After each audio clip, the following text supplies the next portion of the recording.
This is VIVO X100 Pro. It's not light in weight, not small in size either. But anyway, that's very common in the flagships nowadays. What's important is the brand new Origin OS 4.0, which is kinda smooth to operate. The color combination is quite refreshing, convenient shortcut operations, comfortable vibration feedback. But I don't think these features can pull away a big gap with other flagships. What does is the other feature that actually attracts me.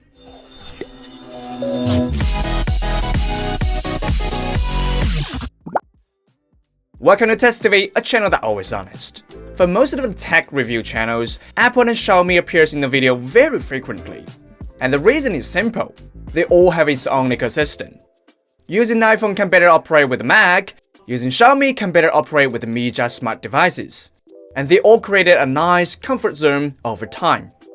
But there's a problem though, that you cannot have the same convenient operations if you mix using Xiaomi and Apple product.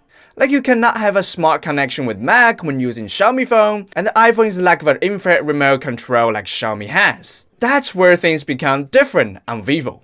VIVO Office Suite an interconnect suite that exists on both PC and Mac platforms. Download the app, open it and make sure they are connected to the same Wi-Fi. Of course, you can also achieve it by connecting with a cable, because it's a USB 3.1. The functions of the Office Suite are very simple that I can manage my notes, calendar, or also manage the import and export of the files on my phone. But what's truly special is the additional phone screen projection over here. What it offers is a practical and an operable phone interface on my Mac screen, and I can still control it with my Mac trackpad. I can directly drag and drop files from my phone to my Mac, and also the other way around. I can still reply to messages like on my phone. Or even more convenient, drag the files from the Mac to the text box and send them out. With this, you can operate your phone without even looking at it. It is not a problem to play your phone video on your Mac as well. And you don't need to keep the phone screen on. Want to save photos to the Mac? Just drag it like you're using an iPhone. And moreover, don't forget it supports infrared remote control. I can simply describe the camera system of X100 Pro, that is, I can't stop taking photos all the time. I will always capture the interesting things instantly whenever I spot it, no matter it's wide angle or telephoto. In 2 or 3 weeks, my album has already stored over 1,000 photos. The shooting interface is very simple. The color style options are displayed on the top, which are vivid, textured, and it says natural. Each one has a special character and is not overtuned.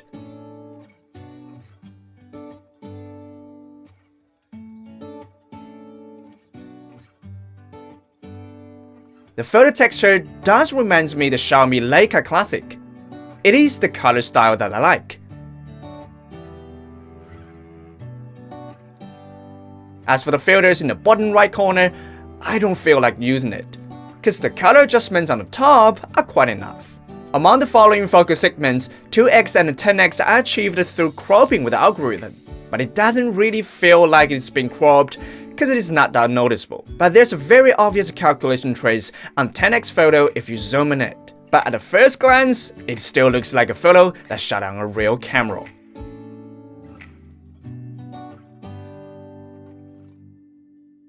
But after long-term use, the problem gets out of the water.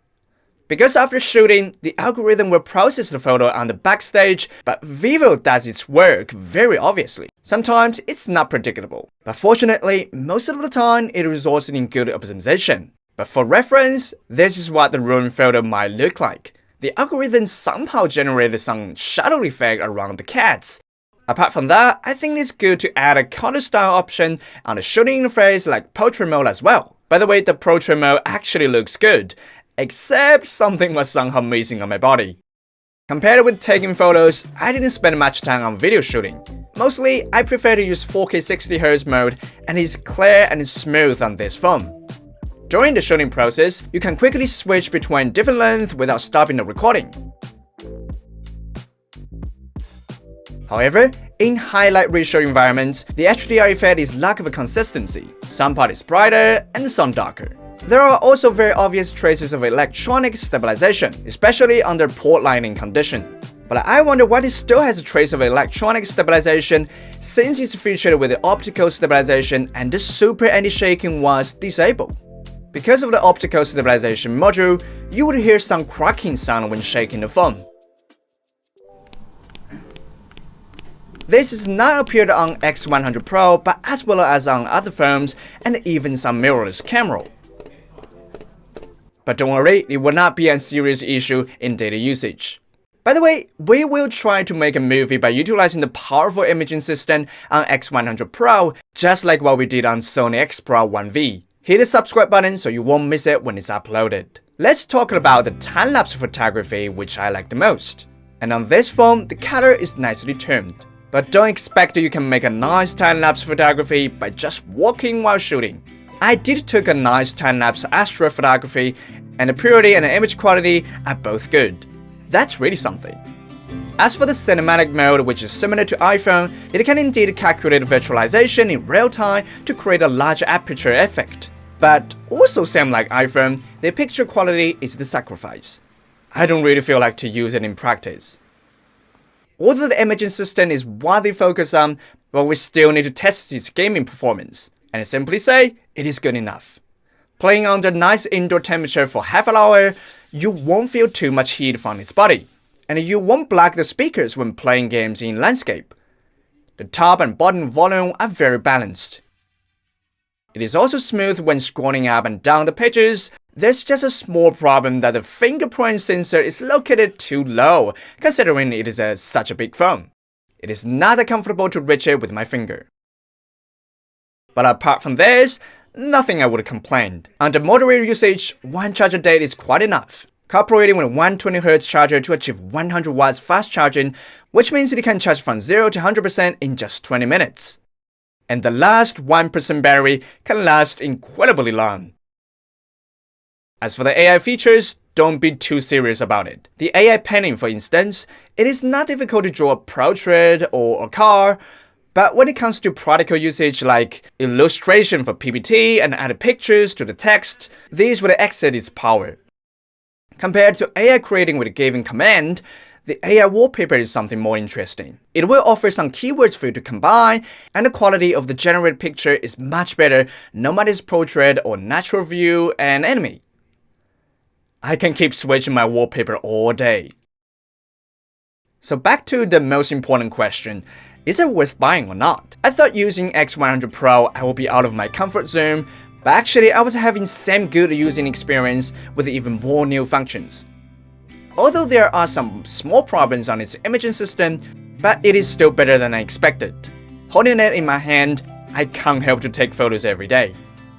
As a phone which focuses on the imaging system, they didn't much sacrifice the daily performance. It is running smoothly on most games and apps. Those additional functions in the system like AI creation, if you don't demand too much, then it could still more or less help you. I don't mean these are unique features on VIVO, but it did surprise me because it always appears in the right place at the right time. If you are a VIVO user, maybe you are ready to get used to it. But as for me, X100 Pro has given me a new understanding of this brand.